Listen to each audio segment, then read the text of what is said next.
Graduó en Filosofía en la Universidad de Buenos Aires, es doctor honoris causa por la Universidad de Ciencias Empresariales y Sociales, UCES, profesor honorario de la Universidad Autónoma de Madrid y miembro del Comité Académico y Científico de la Universidad Ben Gurión del Negev de Israel. Es miembro correspondiente de la Real Academia Española, de número de la Academia Argentina de Letras y de la Academia Nacional de Ciencias Morales y Políticas. Se desempeña profesionalmente como profesor de filosofía y conferencista, siendo colaborador permanente del diario La Nación de Buenos Aires. Su obra literaria incluye entre 1993 y 2010 los siguientes ensayos: El silencio primordial, lo irremediable, sentido y riesgo de la vida cotidiana, la nueva ignorancia, ensayos de identidad, una biografía de la lluvia, los apremios del día, el enigma del sufrimiento y el miedo a la política. Habiendo aceptado y ya insertos en el precioso argumento de su camino de luz, Kovadlov le regala a sus lectores, como si esto fuera poco, poesía. Exquisitez sin nudo de una realidad personal oculta por él mismo, aunque por poco. Entonces nada parece detenerlo, aun cuando el riesgo sea desafiar al mismo Robert Burns en un juego de similitudes, profundidad e impacto. En la cresta, Santiago exige lo que él mismo sabe que no debe ni puede. Basta de gemir, rompan la ventana, sepulten de una vez lo imponderable. En Lazos, homenaje ineludible al gran Oliverio, comparte el orgullo de haberse dado cuenta, denunciando implacable la distancia entre comensales a quienes solo el miedo o un delicado cinismo une. Completan su obra poética zonas de indagaciones, canto abierto, ciertos hechos, Ben David, el fondo de los días, hombre en la tarde y ruinas de lo diáfano. Santiago Kovadlov no se restringe a la superficie que la vida acostumbra a proponerle. Viaja al mundo de la realidad cruda, extrema, hacia el centro de un planeta al que casi nadie puede acceder, salvo en el caso de que por error fragante sostenga aquel espíritu inocente de cuando jugaba tomado a la collera de su madre. Entonces será el gran gusto reservado para pocos. Escribe literatura infantil. República de Evidencia, El tobillo abandonado, Agustina y cada rosa y cada cosa, Natalia y los peluches y la vida es siempre más o menos. Traduce la primera versión completa al castellano del libro del desasosiego de Fernando Pessoa, por el año 2000. Es autor de la traducción de Ficciones del Interludio del antes citado. También traduce textos de los poetas brasileños Carlos Drummond de Andrade, Manuel Bandeira, Ferreira Goulart, João Cabral de Melo Neto y Murilo Méndez, entre otros. Ha vertido al portugués canciones de Joan Manuel Serrat y uno de los espectáculos del conjunto argentino Lelutier. Con Marcelo Mogileski y César Lerner suele integrar un trío de música y poesía que aparece ciertamente lo mismo. Obras suyas han sido traducidas al portugués, francés, alemán, italiano y al hebreo. En 1992 recibe como ensayista el primer Premio Nacional de Literatura de la República Argentina. En el año 2000 el primer Premio de Poesía de la Ciudad de Buenos Aires. 2005 el gobierno de Portugal le otorga la orden del rey Don Enrique Navegante, el grado de comendador, reconociendo su labor como difusor de la literatura portuguesa. En 2010, la Academia Argentina de Periodismo le concede la pluma de honor por la tarea que desarrolla en la prensa escrita. Podría completar esta presentación aprovechando la proximidad de Santiago con el grupo Lelutier, como mencionamos, y diciendo como el señor Marcos Musto lo haría, y ahora dos palabras sobre el autor. Cursó estudios. O quizás mejor, recordando un párrafo de don Fernando Pessoa de su libro del desasosiego, pertenezco sin embargo a esa especie de hombres que están siempre al margen de aquello a lo que pertenecen. No ven solo la multitud de las que son, sino también los grandes espacios que hay al lado. Por eso no he abandonado a Dios tan ampliamente como ellos, ni he aceptado nunca a la humanidad. He considerado que Dios, siendo improbable, podría ser, ser adorado. Pero que la humanidad, siendo una mera idea biológica y no significando más que la especie animal humana, no era más digna de adoración que cualquier otra especie animal. Este culto de la humanidad, con sus ritos de libertad e igualdad, me ha parecido siempre una resurrección de los cultos antiguos, en que los animales eran como dioses, o los dioses tenían cabeza de animales. Señoras y señores, recibamos con un fuerte aplauso entonces a la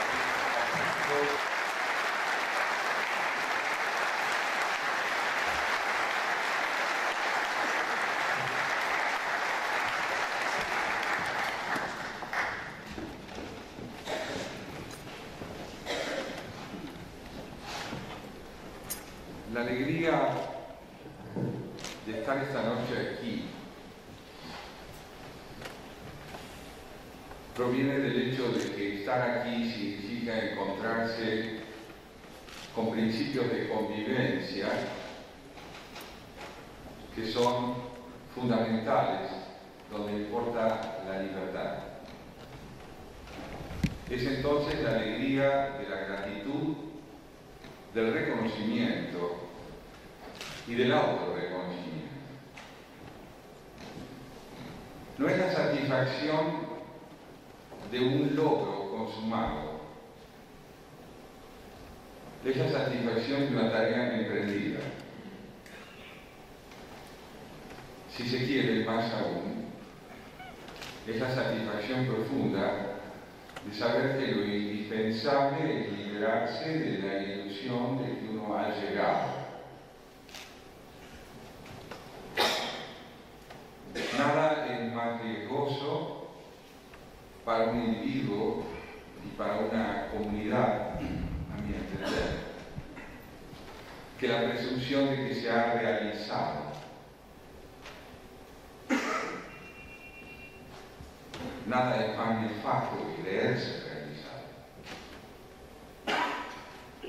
El animal tiene la característica distintiva de su idiosincrasia, que es la irresponsabilidad personal.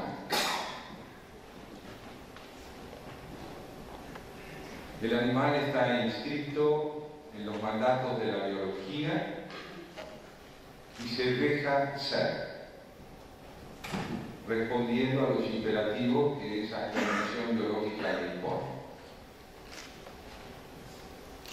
Jamás despliega actos responsables, porque todas sus decisiones están previamente fijadas en su propia estructura biológica. Es, para decirlo en un solo término, un ausente. En términos de responsabilidad, el animal está ausente. No es nuestro caso. Nuestra ausencia proviene siempre de la declinación del acto de responsabilidad que debemos llevar a cabo. Ese acto de declinación de la responsabilidad de construirnos es el acto de declinación del rasgo distintivo de lo que significa ser humano. Ser humano, creo yo, quiere decir no poder terminar de ser. Somos tarea. Y somos tarea porque nuestra responsabilidad primordial es construir incesantemente valores. El animal no habita la cultura, sino la naturaleza, porque no habita el escenario de los valores. Nosotros podemos caer en el escenario de la naturaleza mediante la perversión de los valores. El hombre no está a salvo de la naturaleza. No solo porque biológicamente ella también lo inscribe en un nacimiento, un desarrollo y una muerte, sino fundamentalmente porque así como la libertad le otorga al hombre la posibilidad de construirse como tarea, también la libertad lo aterra. Los totalitarismos son la capitalización del miedo a la libertad. Y el éxito de los totalitarismos proviene de las dificultades morales que genera la asunción de la libertad como tarea. ¿Cuál es el rasgo distintivo del pensamiento totalitario? La posibilidad de declinar en uno mismo de la responsabilidad de construir significados para otorgarle a un otro, a alguien que presuntamente estaría dotado para ello, a diferencia de nosotros, de la responsabilidad de crear significados a los que nos debemos someter. La fascinación del pensamiento totalitario proviene del hecho de no tener la responsabilidad de pensar. Pensar es siempre una actividad muy frecuente. Abusamos del término. Yo pienso que es infrecuente pensar porque normalmente nosotros operamos con ideas ya producidas, añadiéndoles la primera persona del singular y el verbo en la primera persona del singular. Pero pensar es infrecuente porque significa hacerse cargo crítica y autocríticamente del significado proposicional de las palabras. Oíd mortales el grito sagrado: libertad, libertad, libertad.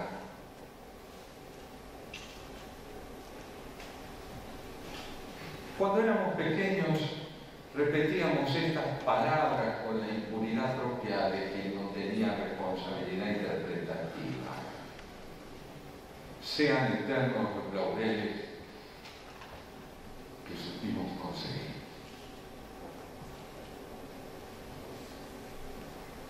Han pasado algunos años y las palabras queman.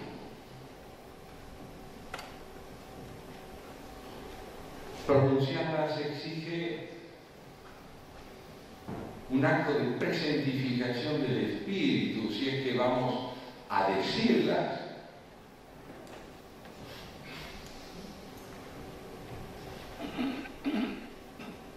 ¿Dónde está el himno? ¿Detrás de nosotros o por venir? ¿Qué estamos cantando? ¿Lo que ya se dijo o lo que aún no se ha hecho carne?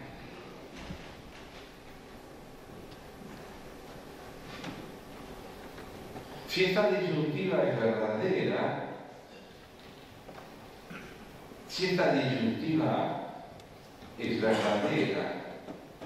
entonces al cantar, como lo hemos hecho esta noche, nos estamos convocando a un trabajo. De lo contrario, ha sido encantador pronunciar estas palabras y las seguiremos repitiendo con la impunidad de la ausencia de espíritu crítico. De no ser así, lo que hoy hemos oído y cantado aquí es un proyecto de trabajo. Cada uno de nosotros sabrá qué hará con lo que está fijo en su memoria, pero acaso no suficientemente vivo o encarnado en su espíritu.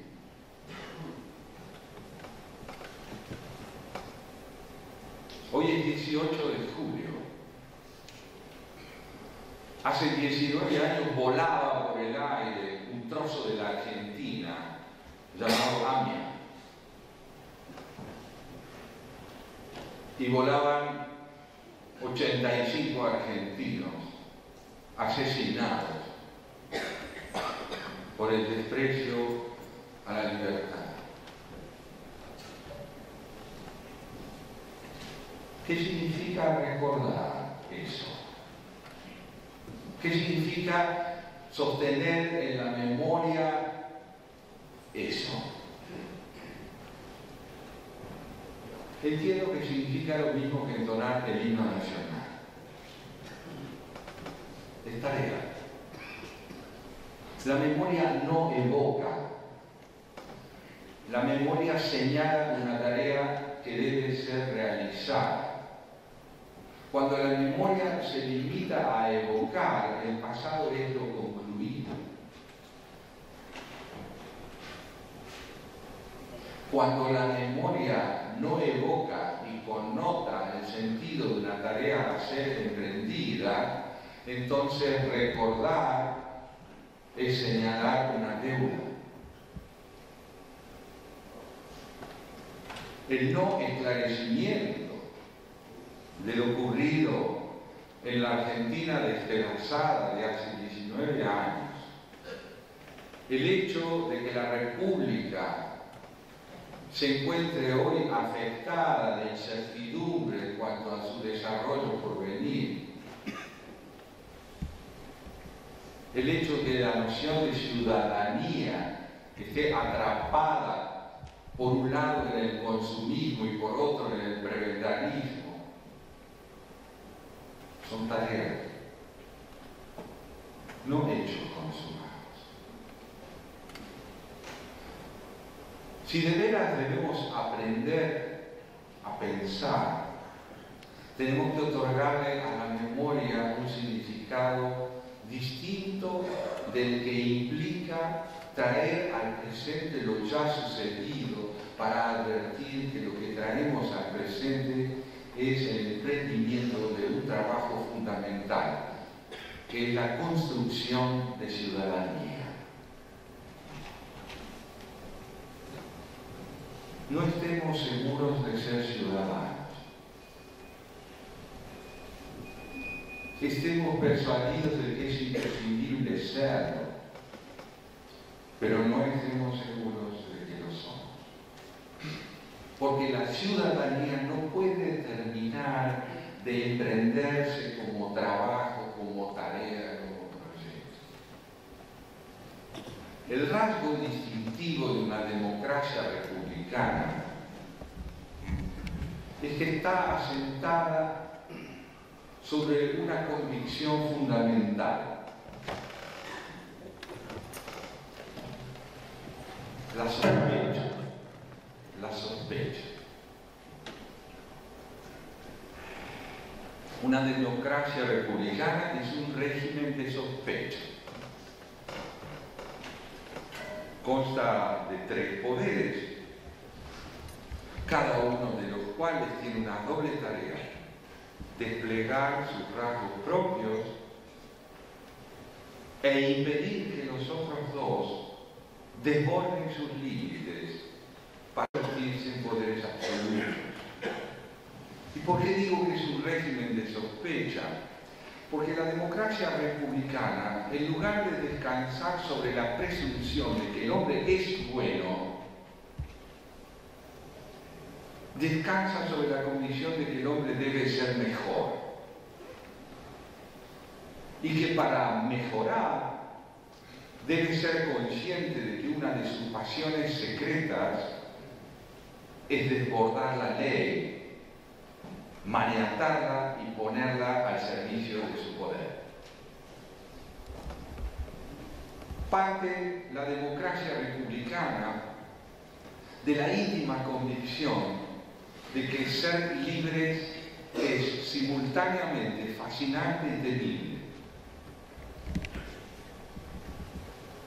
Que los 3 poderes deben subsistir en una interrelación de interdependencia, de independencia y de desconfianza solidaria.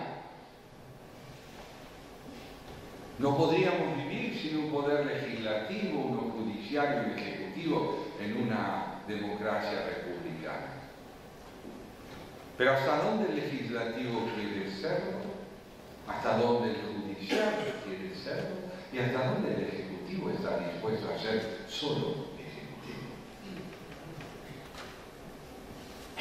La ley advierte a los 3 poderes de que su lucha intrínseca es entre lo que debe hacer y lo que no debe hacer. Lo que no debe hacer es monopolizar la totalidad del poder.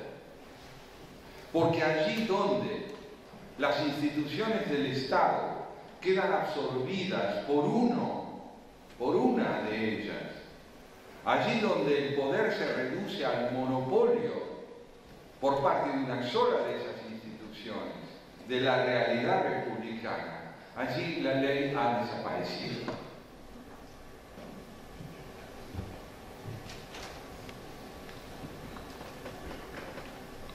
Si esto ocurre, es porque hay una sociedad que está dispuesta a que ocurra.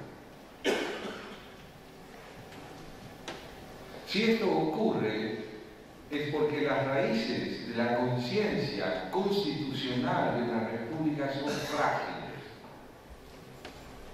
Podemos hablar de individuos que lo intentan, podemos hablar de grupos que lo intentan, pero es una cultura cívica la que anémica en la posibilidad de comprender los principios republicanos tolera y promueve la desaparición de la equidad.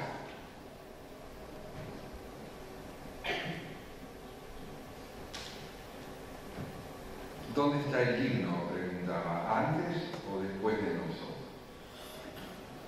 ¿Y la memoria de Amia antes o después de nosotros?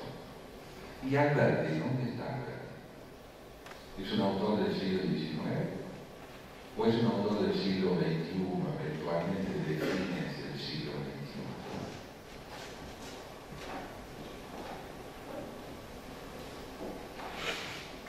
Lo que Alberti propuso se hizo carne entre nosotros. ¿Qué quiere decir que lo hemos leído? Leído. ¿Qué quiere decir leer? Un hombre culto no es un hombre que sabe muchas cosas. Es un hombre que habita lo leído. No es un erudito. Es un hombre que ha transformado cada palabra que leyó en parte de su cuerpo. No se jacta de lo que sabe. Es consciente de lo que ignora. Podemos fundar una república allí donde nuestra Constitución Nacional es por el momento la obra de un hombre que nos aguarda en el porvenir. ¿Somos predecesores o sucesores de Alberti? Entiendo yo que aún somos predecesores.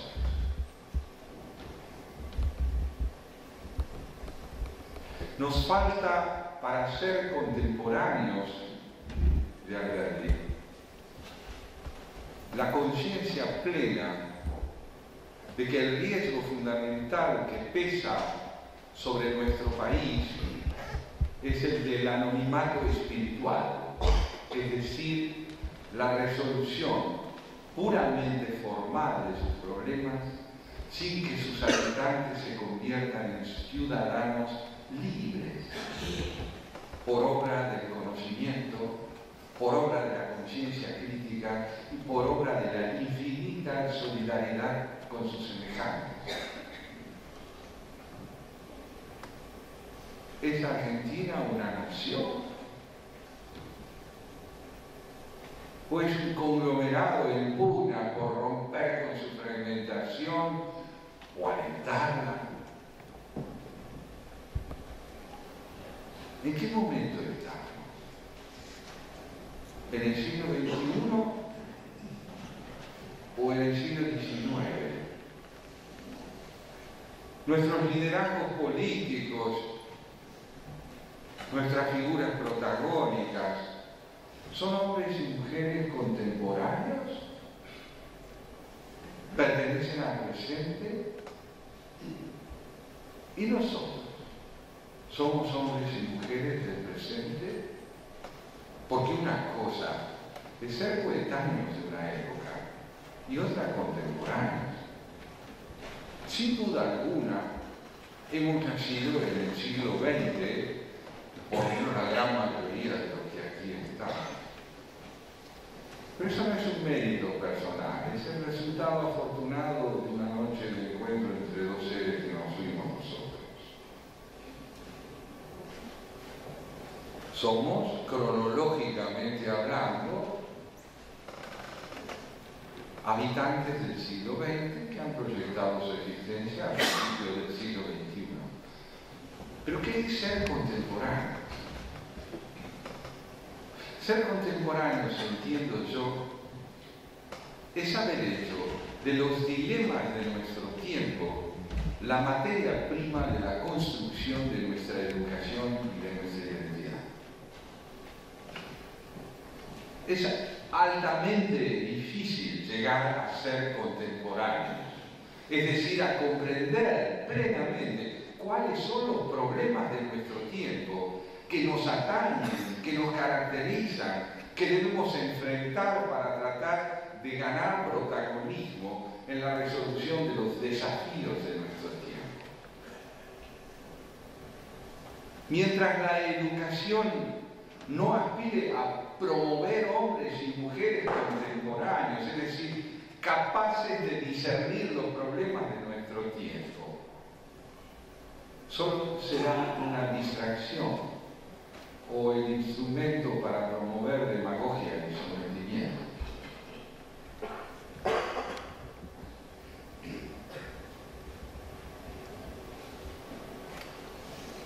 Creo yo que si no caracterizamos debidamente los problemas que le infunden a nuestro tiempo rasgos de contemporaneidad, de singularidad, de especificidad, corremos el riesgo de perdernos en la mera actualidad.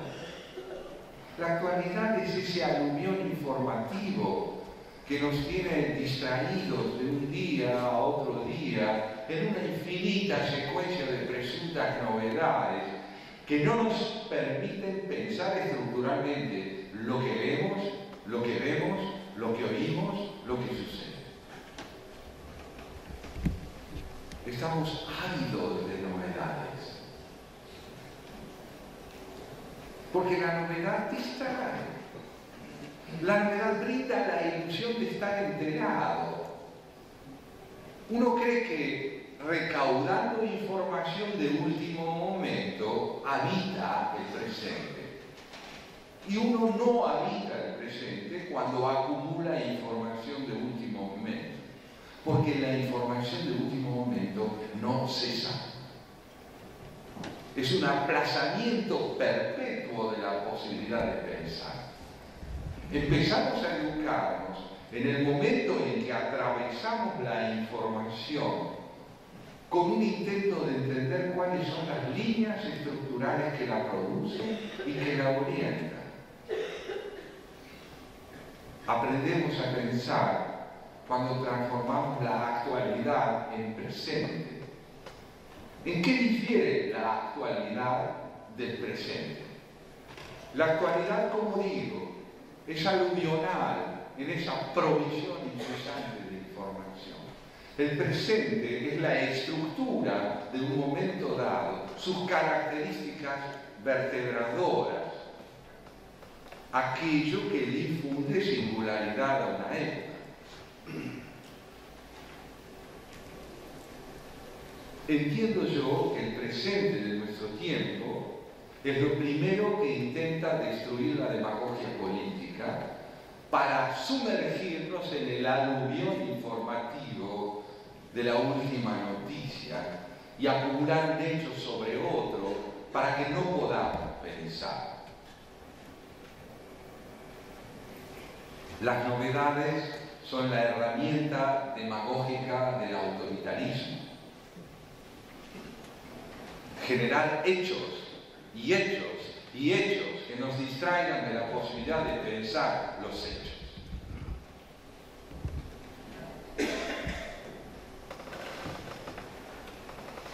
La barbarie no reviste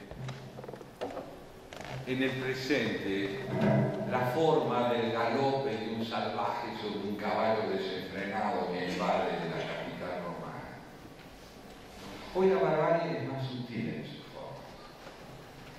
Se viste con cierta elegancia, puede hablar 2 o 3 idiomas, puede incluso tener idoneidad en su desempeño profesional.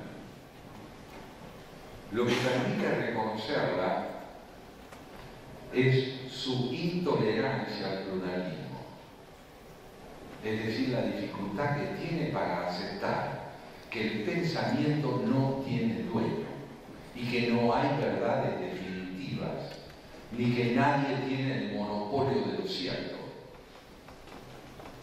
El rasgo distintivo de la barbarie es el desprecio del pluralismo, el desprecio de la ley y la presunción de que hay figuras providenciales dotadas de un don de comprensión superior al de sus conciudadanos. Eso es la barbarie hoy. Se deja ver incluso con un don de amenidad, desencantador, muy coloquial, tutela. Se tutea con Dios, se tutea con sus semejantes. Dice yo con una frecuencia inquietante.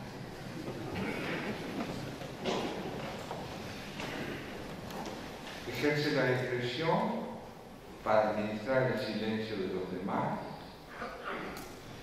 y propone sus hipótesis como certezas inamovibles.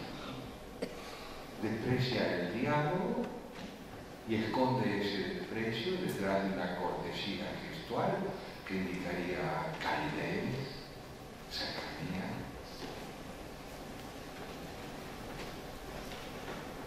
Pertenecemos a un tiempo que adora la simultaneidad y la inmediatez.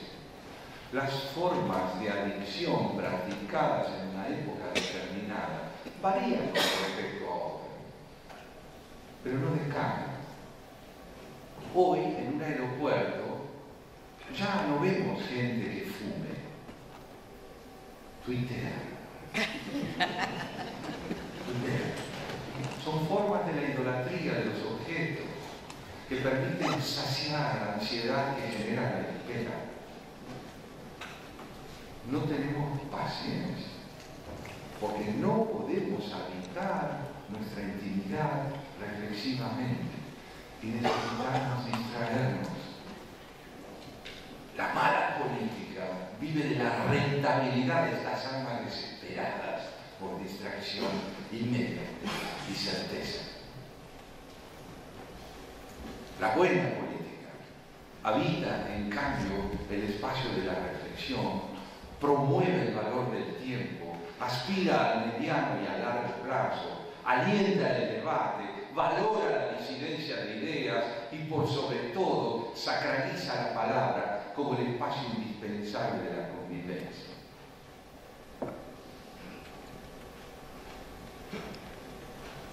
No es que no abunden los egresados de las universidades. Siempre los hubo, los hay, los seguirá viendo. Cada uno de nosotros proviene de algún centro académico, tiene un título. Pero somos hombres y mujeres educados. La educación no la garantiza el conocimiento de la ingeniería, ni de la literatura, ni de la psicología. Conocer música no significa ser educado. La afición a la pintura tampoco demuestra educación. Eso se llama idoneidad profesional. Uno está en lo suyo, ejerce su desempeño, le encanta lo que hace y es un especialista. Lo que excede el campo de la especialización, bueno, es un repertorio de cosas que están bastante alejadas de lo que uno puede hacer, porque uno no tiene tiempo para todo.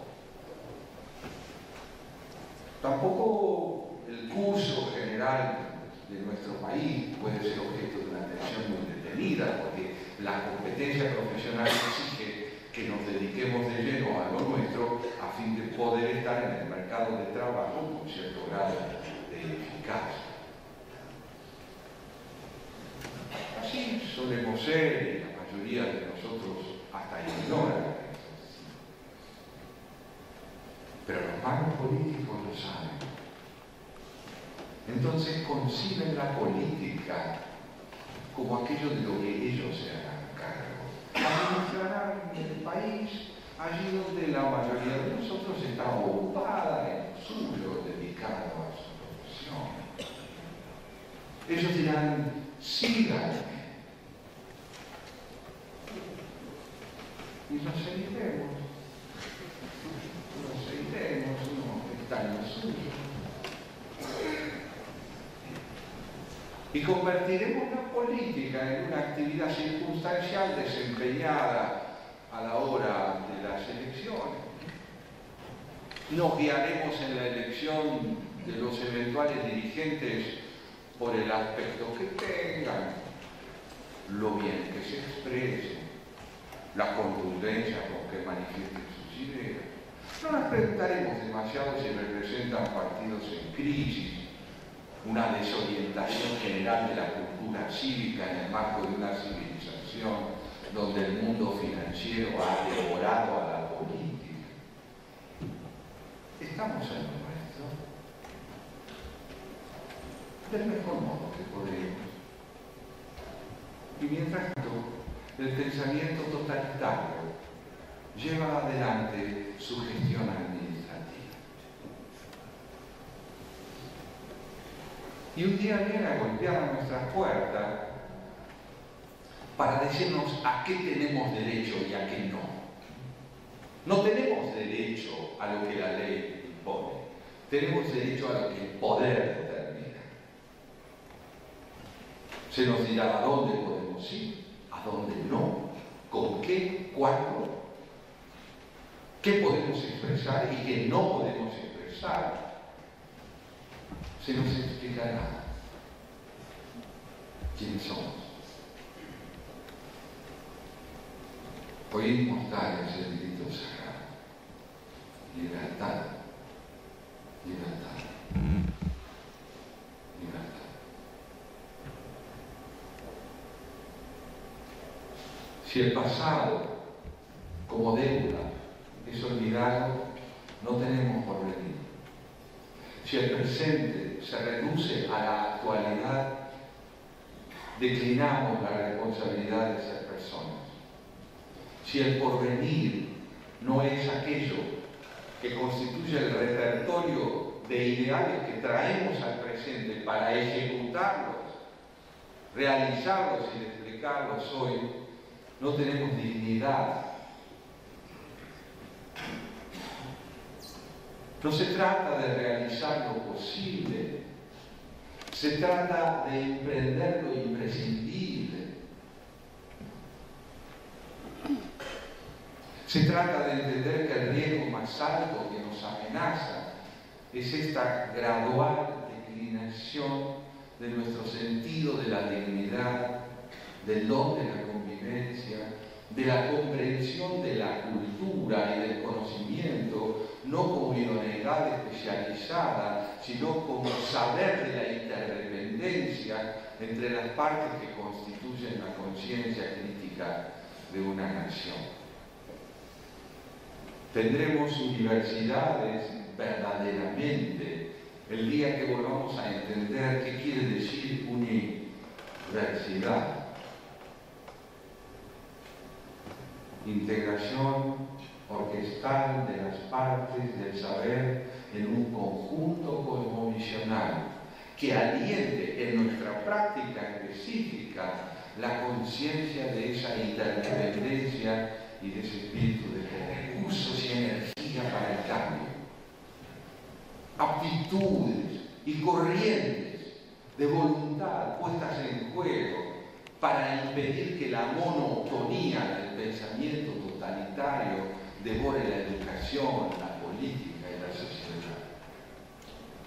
Advertir esas energías es saber por dónde pasa el repertorio de recursos que puede llevar a una muy gradual e indispensable transformación que exige en primer término liberarnos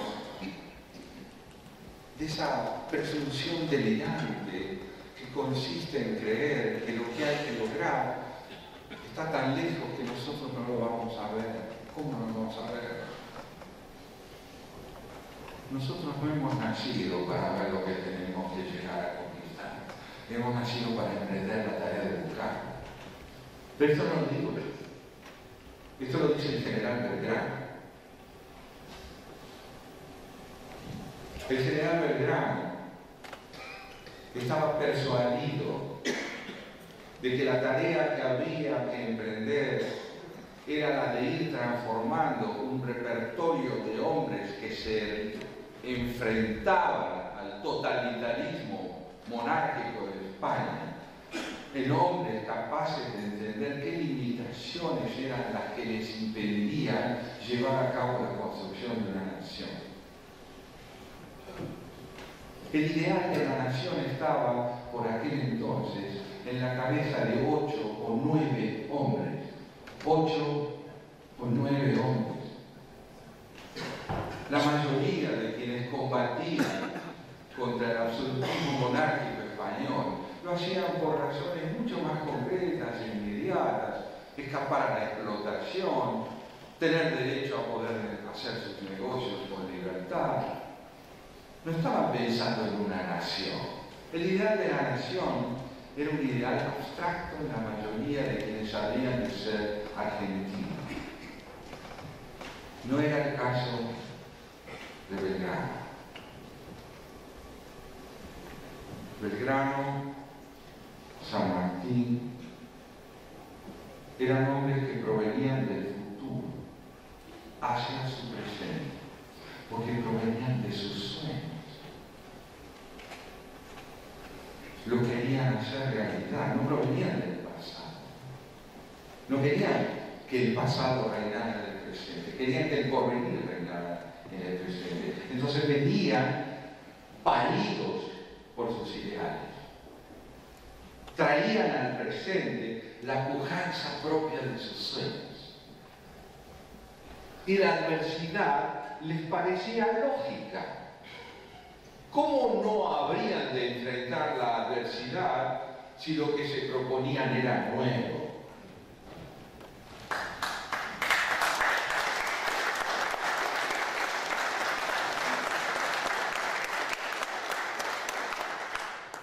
Lo nuevo es riesgoso porque requiere temple para soportar y habitar y defender su valor allí donde la inmensa mayoría podría creer que no tiene sentido.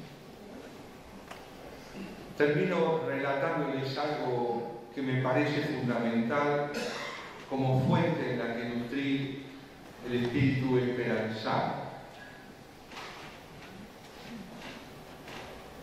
Cuando a comienzos del siglo XIX el general Güemes logró con sus paisanos expulsar a los godos de Salta, le escribió a su amigo, el general Belgrano, una carta que decía así: mi querido general y hermano, debo decirle con satisfacción que con la paisanada hemos expulsado a los godos de Salta, pero no consigo que la paisanada me vaya a pelear a Tucumán porque dicen que Salta ya es libre.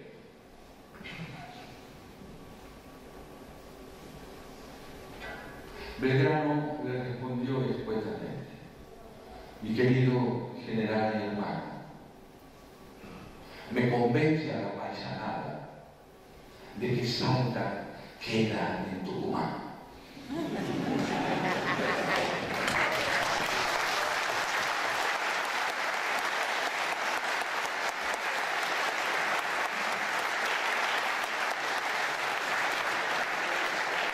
Palabras de 1813, tarea para el año 2013, palabras del pasado, tarea para el porvenir.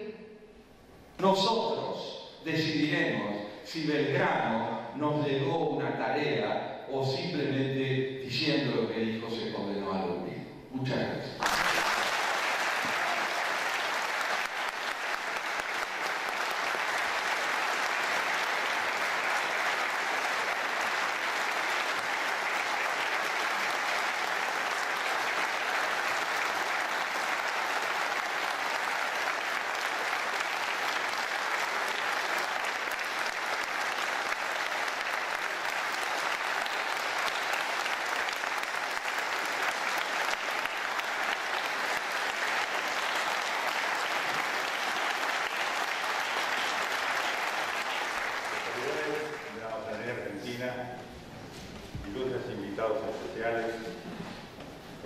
hermanos, señoras y señores.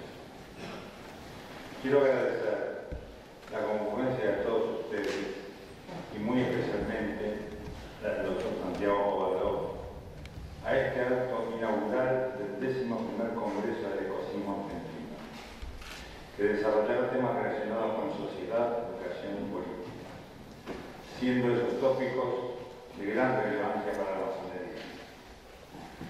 El rito procesativo y aceptado sostiene y promueve ideas republicanas de gobierno y en sus grados se enseña el funcionamiento de sus instituciones para asegurar una correcta organización de la República. Estamos empeñados hoy, más que nunca, en recordar y honrar a nuestros ancestros. Fundadores ellos de nuestra orden, la mayoría convencional de la Convención Nacional Constituyente reunida en Santa Fe en 1853, dictaron nuestra Constitución Nacional sentando las bases de un modelo de país y estableciendo los elementos necesarios para la creación de una república democrática, representativa, republicana y federal. Allí se enumeran los derechos y obligaciones de las personas, derechos que todos, en forma moderada o enérgica, demandan, y obligaciones que muchos, por ignorancia o premeditación, olvidan. Cuando digo que nuestra Constitución es democrática, no me refiero exclusivamente a la posibilidad que nos otorga de votar, pudiendo elegir y ser elegidos periódicamente. La democracia es mucho más que eso. Es el derecho al disenso, es el respeto por las ideas del otro, aunque no coincida con las nuestras. Y de ninguna manera, por ello, debemos considerar a ese otro como un enemigo. Vivimos tiempos difíciles en donde la convivencia se hace difícil. Nadie tiene el monopolio de la razón. Debemos potenciar la capacidad del diálogo creando consensos cuyos únicos límites están reglados por la ley. Debemos respetar la opinión de las minorías, que no es otra cosa que respetar al propio. Defendamos nuestra Constitución Nacional y los valores que sostiene. Trabajemos para que nuestro país recobre la ética pública y la honorabilidad de sus funcionarios. Debemos afianzar la libertad y la democracia, que ellas sean una realidad para nosotros, para nuestra posteridad y para todas las mujeres y todos los hombres del mundo de buena voluntad que quieran habitar, trabajar y engrandecer este suelo argentino. Nuevamente, muchas gracias por su presencia esta noche.